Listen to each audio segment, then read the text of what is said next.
ബസ്സിൽ ലൈംഗിക അതിക്രമം നടത്തിയെന്നാരോപിച്ച് വീഡിയോ പ്രചരിപ്പിച്ചതിനെ തുടർന്ന് കോഴിക്കോട് ഗോവിന്ദപുരം സ്വദേശി യു ദീപക് ജീവനൊടുക്കിയ കേസിൽ പ്രതി ഷിംജിത മുസ്തഫയുടെ ജാമ്യാപേക്ഷയിൽ കോഴിക്കോട് ജില്ലാ സെഷൻസ് കോടതി നാളെ ഉത്തരവ് പറയും. ദീപകിന്റെ മൊബൈൽ ഫോണിന്റെയും ലാപ്ടോപ്പിന്റെയും ശാസ്ത്രീയ പരിശോധനാ ഫലം വരുന്നതുവരെ ജാമ്യം നൽകരുതെന്ന് പ്രോസിക്യൂഷൻ വാദിച്ചു. എന്നാൽ ഷിംജിത 21 ദിവസമായി ജയിലിലാണെന്നതും പരിശോധനാ ഫലം വരുന്നതുവരെ റിമാൻഡിൽ കഴിയേണ്ട ആവശ്യമില്ലെന്നും പ്രതിഭാഗം വാദിച്ചു.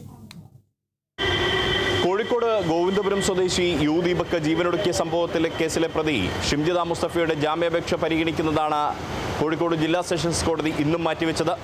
നാളെ ജാമ്യാപേക്ഷയിൽ ഉത്തരവുണ്ടാകുമെന്നുള്ളതാണ് കോടതി വൃത്തങ്ങൾ നൽകുന്ന സൂചന.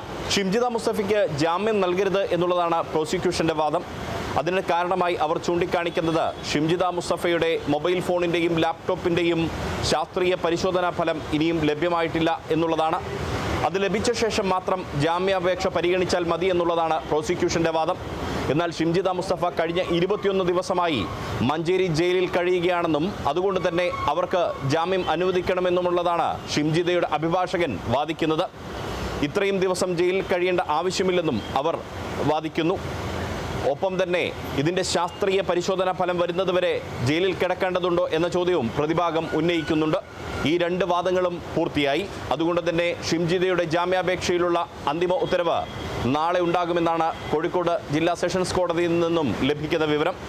Riyas KMR, Kerala vision news, Kozhikode.